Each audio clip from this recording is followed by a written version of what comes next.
కోట ముత్తుకూరులో 27 భారీ పరిశ్రమలు వచ్చాయి. ఇప్పుడే కలెక్టర్ గారు చెప్పారు, దేశంలోనే మెగా ఫర్నిచర్ పార్కు మీ గూడూరులో వస్తా ఉంది. 1000 ఎకరాలు పక్కనే, దీని పక్కనే వస్తా ఉంది. 1000 ఎకరాల్లో 10,000 మందికి ఉపాధి కల్పించబోతున్నారు. 3,500 కోట్లు కేంద్రం రాష్ట్రం కలిసి ఖర్చు పెట్టబోతున్నారు.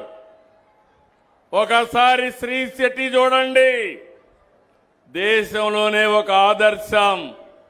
ఈ మధ్య కాలంలో పెట్టుబడులన్నీ మన రాష్ట్రానికే వస్తున్నాయి. దేశానికి వచ్చిన పెట్టుబడుల్లో 25.5% ఒక్క రాష్ట్రానికి వచ్చాయంటే అది ఈ ప్రభుత్వం యొక్క చొరవని మీ అందరికీ తెలియజేస్తున్నా. ఒకప్పుడు పెట్టుబడులు పారిపోయినాయి, ఇప్పుడు పెట్టుబడులు ఎదుర్కొంటా వస్తున్నాయి. అంటే దీనికి కారణం పోయిన నమ్మకాన్ని మళ్లీ తీసుకొచ్చాం. ఆ నమ్మకంతో పెట్టుబడిదారులు ముందుకు వస్తున్నారు.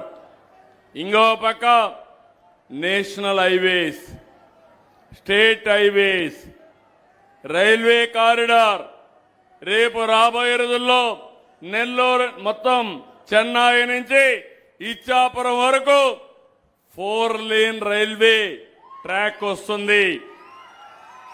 ఒక ట్రాక్ లో ఫాస్ట్ ట్రైన్ పోతా ఉంటుంది, ఒక ట్రాక్ లో రైల్వే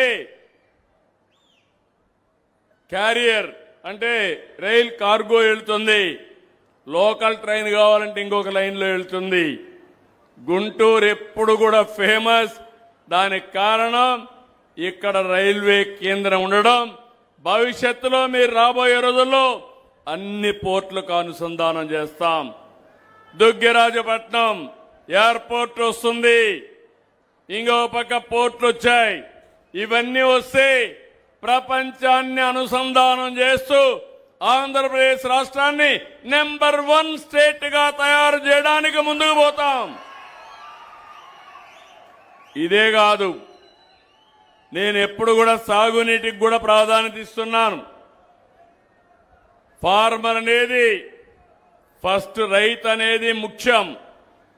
రైతే ఆధారంగా నేను ఆలోచిస్తున్నాను. అందుకే 36 ప్రాజెక్టులు రాబోయే 3 ఏళ్లలో ఒక క్యాలెండర్ ఇచ్చాం. ఇప్పటికే 24,000 కోట్లు ఖర్చు పెట్టాం, మిగిలింది కూడా ఖర్చు పెడతాం. ఈ జిల్లాకు ముఖ్యమైన ప్రాజెక్టు వెలుగొండ. ఈరోజు మీరు చూస్తే ఇది పూర్తి చేసి దుత్తలూరు, వింజమూరు, ఉదయగిరి, మర్రిపాడు, ఆత్మకూర్, అనంతసాగరం మండలాలకి సాగునీరిచ్చే బాధ్యత ఈ ప్రభుత్వం తీసుకుంటాం. మొన్నే వెళ్ళాను. ఇంత మునుపు ప్రభుత్వం మీరు చూస్తే 4,000 కోట్ల రూపాయల పనులుంటే సొరంగం కూడా పూర్తి కాకపోతే ప్రారంభం చేశాడు పెద్ద మనిషి డ్రామాల రాయుడు. ఇదే పని నాటకాలే.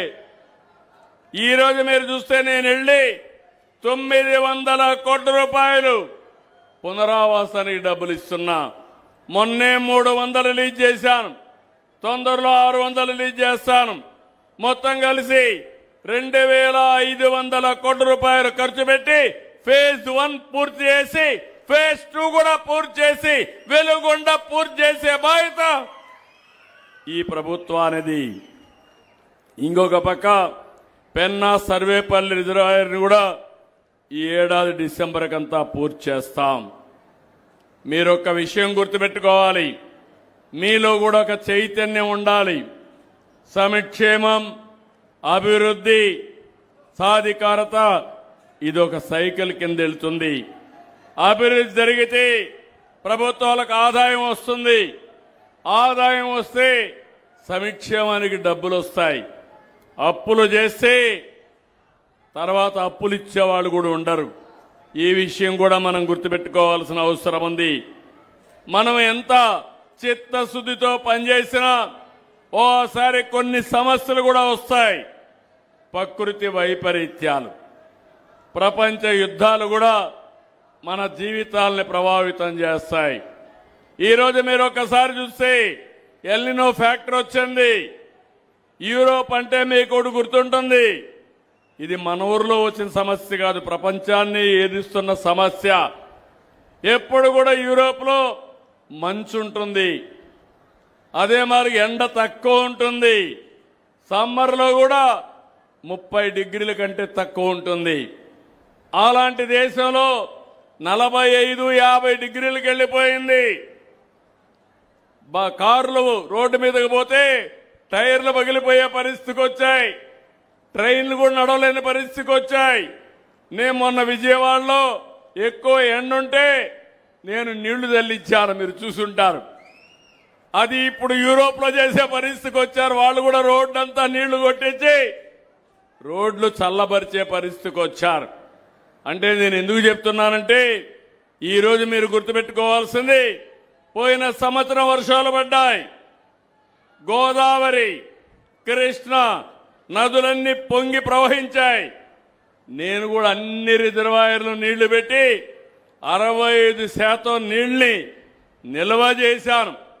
కానీ ఈ సంవత్సరం జూన్ అయిపోయింది, జూలైకి వచ్చాం, గోదావరిలో నీళ్లు రావడం లేదు, కృష్ణాలో నీళ్లు రావడం లేదు, ఆల్మట్టికి నీళ్లు రాలేదు.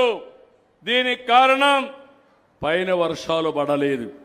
ఈ విషయం మీరు గుర్తుపెట్టుకోవాలి. మన చేతుల్లో వాతావరణం ఉంది.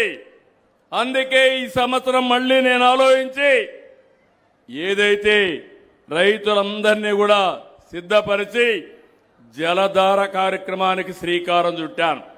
ఎక్కడ పడిన నీళ్లు అక్కడే భూగర్భ జలాలుగా మార్చాలి, భూమిని జలాశయంగా చేయాలి.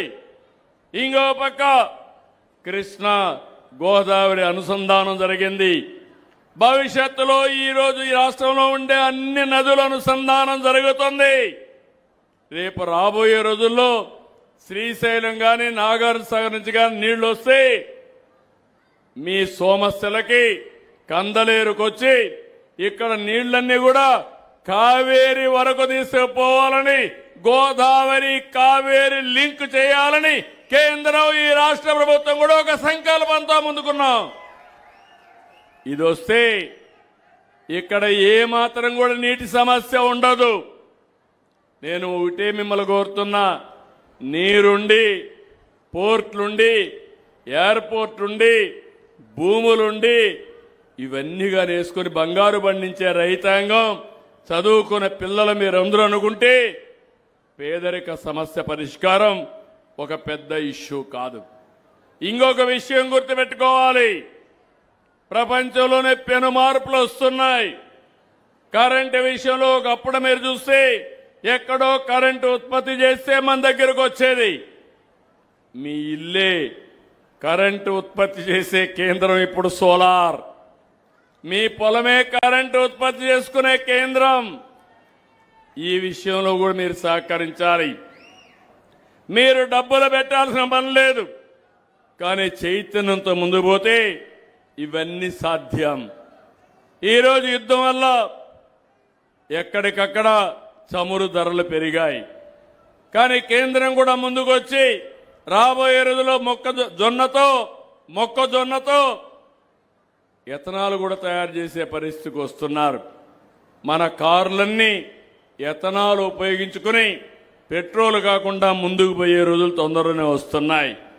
నేను ఈ సందర్భంగా మిమ్మల్ని అందరినీ ఒకటే కోరుతున్నా, కష్టాల్లో ఉండే సమయంలో అధైర్యపడడం కాదు, తెలివితేటలతో ఆలోచించుకోవాలి. రెండోది మీరందరూ గుర్తుపెట్టుకోవాల్సింది, ఇలాంటి సమయంలో ప్రభుత్వం నాకేమిచ్చిందని కాకుండా దేశానికి నేనేం చేశామనేది మీ అందరిలో ఆలోచన రావాలి. అది వస్తే తిరుగులేని శక్తిగా భారతదేశం తయారవుతుంది, ఆంధ్రప్రదేశ్ తయారవుతుందని చెప్పి కూడా నేను మీకు తెలియజేస్తున్నా. ఈరోజు ఇక్కడి నుంచి నేను మధ్యాహ్నం hero Motors global parts centre కింద ఇనాగరేట్ చేస్తున్నాం. ఒక ఇండస్ట్రీ రావాలంటే చాలా కష్టాలుంటాయి. తరిమి కొట్టాలంటే ఒక్క నిమిషం పని.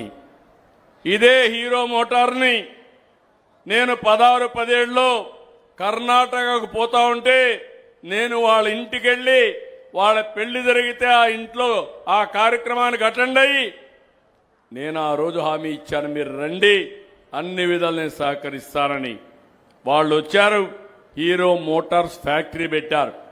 ఈరోజు ప్రపంచానికి కేంద్రంగా ఆటో పార్ట్స్ తయారు చేసే హబ్ని మన ప్రాంతంలో పెట్టారంటే అది ఈ ప్రభుత్వం చూపించే చొరవ. రేపే మళ్ళీ జీరామ్జీ కార్యక్రమాన్ని కోడూరులో ప్రారంభిస్తున్నాం.